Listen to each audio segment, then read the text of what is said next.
It was all good just a week ago. Niggas feel they self, and I watch the throne drop. Niggas kill they self. What niggas gon' do, ho? Just a new crack on a new stove. I'm in the two-door, true that. Niggas telling me. Hey, it's your girl Mia from mypinkgrassnumber.com. We're on location at Industry Nightclub. It's Thursday night. I told you that it's already the hottest night to be in industry, the hottest night to be in Hollywood. And what better way to get up close and personal than to get together with the man behind the music. We're here with DJ B.A.D tonight. How's it going? Oh, it's great. It's great. I cannot complain. Oh, how are you? I'm great, thank you. No problem. Well, first of all, I want to thank you for agreeing to do the interview with mypinkgrassnumber.com. You know, it's awesome. This is actually my first interview. Is it? Yes. That's ironic because let me tell you about this guy here. He plays all the hottest music. Not only does he play the top 40, but he also plays local music. How much do we love that? We love it. We love it. And thank you so much for allowing us to get our cat daddy on. Yes, I mean, we got to do it. We got to support the West Coast. You know what I'm saying? I'm from LA, so I got to do it. Reppin' LA. Anyway, okay, so let's get down to business. How long has it been since you started DJing? It's been about 7 years. I started when I was in college. It's been going from there. It's been crazy. So did you start in a college setting? Were you always doing the big clubs like this? How long did it take you to get on the top?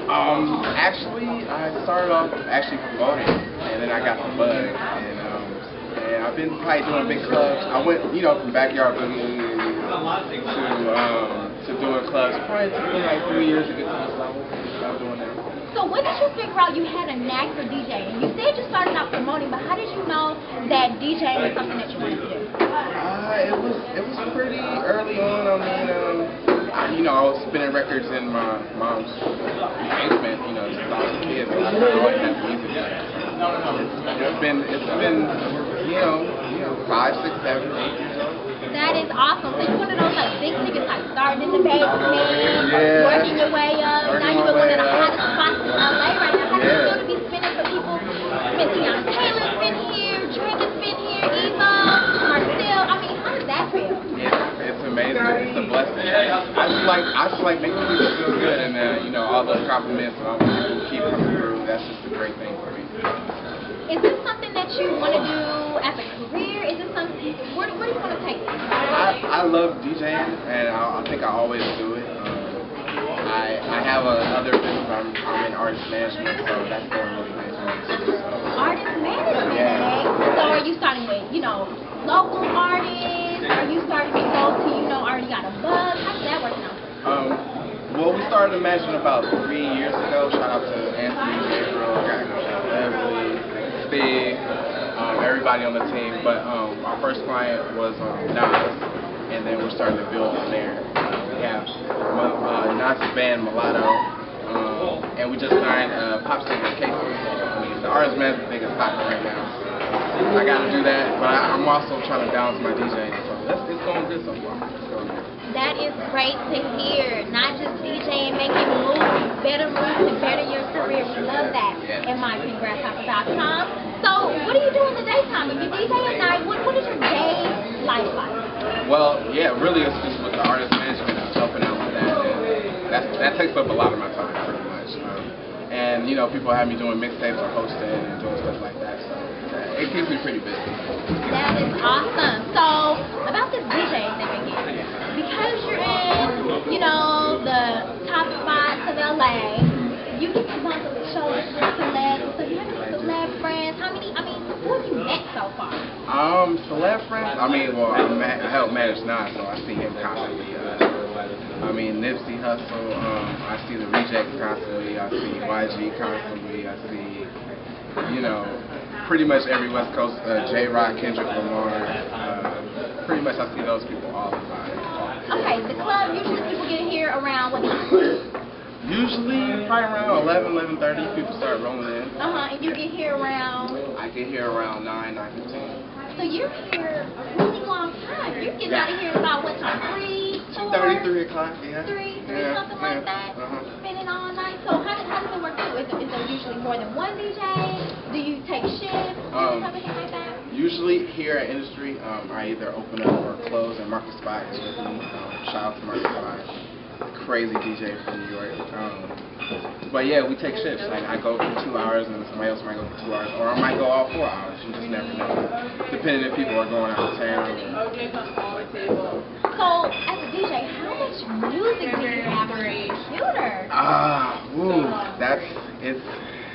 mean, it's hectic. 25,000 songs, something like that. You gotta be ready for any occasion. You know, you gotta be ready for any occasion. You know, if you're at a wedding, you gotta DJ for all types of people. So, you know, you gotta have that selection. Do you do weddings and different things like that? Or you just it's not my most favorite thing to do, but yes, I do weddings. You do? Yeah. Oh wow. Yes. All right. Well, let's take a look at your setup over there. Is that okay? Can we do that? Let's do it. When you're in the club, get down on the floor. When you're in the club, get down on the floor. When you're in the club, get down on the floor. When you're in the club, get down. Them haters can't tell you nothing. Them haters can't tell me nothing. Them haters can't tell you nothing. So this is the basic setup. You know, if you're a real DJ, you use Technique 1200s, and this is a classic mixer that's basically an R plus. It's the Rain TTM 57. And if you're dope, you have your Beats headphones. What's all this snazzy stuff on here? This is my computer, you know, Mac. I don't know if you can get that part. Please don't endorse Mac. No, I'm just kidding. I got and that's Serato Scratch Live. That's what most professional DJs use. Professional DJ. Professional. So this equipment, do you buy this and bring it with you everywhere you go, or does the club usually? Usually the club has it, but if you're a real DJ, you have a pair of your own. If you're a real DJ, you're a real that, DJ. Folks. Real DJs buy their own equipment. Buy their own Technique. This is how you do it. Yeah, get your own. How long does it usually take you to set up all this stuff? If the club has their own stuff, usually about 15 minutes. 15 minutes, and if not? And if not, usually about half hour. Half hour. All these chords and stuff. Do you label these things? How do you even know? After a while, you just memorize everything, where everything's supposed to go. And if something's wrong, then you start checking. I got a million ways to get it. Choose one. But yeah, that was one of the greatest nights of my life. Like, he came in and rocked with me for like 2 hours. Like, just on the mic, I was playing all his songs, he was doing every hook. It was a crazy night. That was a crazy night. But yeah, he's a cool dude. Who else came in here with him? Was it just him? I mean, it was him, and he was just hosting it, and he wasn't even supposed to get on the mic, but he was just feeling the energy. He was like, yo, rock. So he went in for like 2 straight hours. And what club was this? What night? What club? It was Green Door on a Saturday. A couple months ago. Saturday. It was crazy. Green Door on a Saturday. People, another hot spot in Hollywood. So, I mean, you spend a lot of your nights, weekend nights in the club. What type of things do you see in the club? I know I see you crazy. Okay? Yeah. It's a nightmare sometimes. Like, you got people bumping into you, you got wings flying, you got all types of people throwing up on the booth. Throwing up on the DJ booth? Yeah, just throwing up. It was like, they just had too much. Wow. They had too much of a good time, but you see everything, clothes coming up.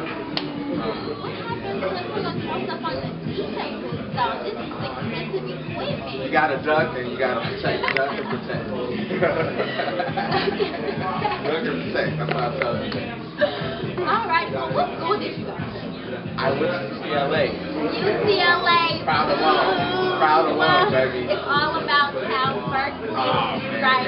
Cal Berkeley. But that's a whole different story. Oh, different. We don't want to get on that. Whole different story. So what did you study then? Did you study DJing? Is that actually? Yeah, no, I did not. It's a physiological science major.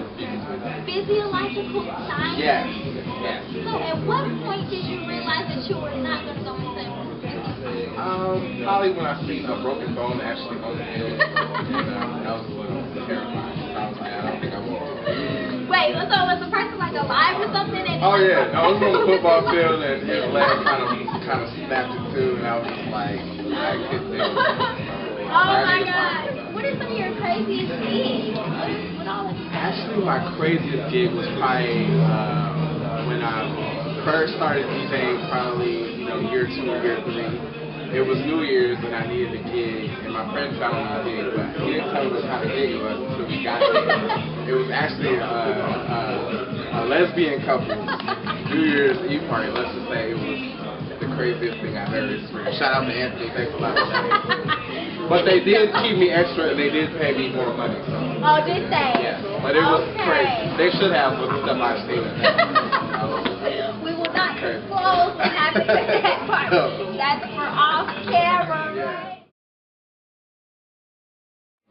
So when I told my mom that I was going to be a DJ instead of being a physical therapist, she definitely flipped. But she understood because she went through things that changed her career, that if it was something I wanted to do, that I should follow it to the best of my ability. But there was a couple laughs and a couple screams along the way. But everything's good, as you can see. So for other DJs who are just trying to get their grind on, I would say just keep recording your music, recording your sets. Give it out to your friends' friends, and maybe you can catch on that way. That's how I really did it. That's how people started believing in me. So make sure you're recording your stuff, and just words of advice, just stay true to yourself, and stay true to the music. You'll be good. What makes a good DJ is you should never notice things in a club, per se, or a party or whatever. You should never notice things going south. You should never have to turn your back. The tempo should always keep moving. And that's probably one of the biggest compliments I get. Like, you always keeping things moving, keeping things steady. So that's a good DJ. First of all, man, shout out to my team, Magic.com, Anthony, Dennis, Leslie, Gabriel, Steve. Appreciate what y'all do. And we're going to take it to the top, man. Shout out to Maniac Music, my boy, James Nathaniel, Aaron Burris, Jason Jiggins, Paul Leroy, I see you. Shout out to all the promoters that booked me, man. Appreciate you, bro. Gary, Willie Will, Jimmy McGetty, Shane from Greenlight. Doing it big in 2011, man. Holla at your boy. Shout out to Paul. I see you, boy. All the West Coast artists. Sean Chris. There's too many. YG, Glasses. Just, so many. But you know my email. If you ever need something, I get your spins. B.A.D. Holla at your boy. This is what it's like to be a DJ. We're here on location, like I said, at Industry Nightclub. He's about to go on in a few minutes. Thank you so much. No problem. Thank you. And we need you to shout out your Twitter, your website, all that. Shout it all out. Well, Twitter, there's one, THERS. So number 1 and B.A.D. And that's the same with my Facebook and my MySpace. So hit me up there whenever, anytime. I'm available. Alrighty. Once again, it was me with mypinkgrasshopper.com. Thank you so much for tuning in. Sean Chris, bitch. How it feel, Sean? It feel great. Got bad bitches crossing bridges, bringing cheesecake. Yeah, I'm rich now, but I don't eat crepes. I'm in the drive-thru, nigga, I don't need steaks.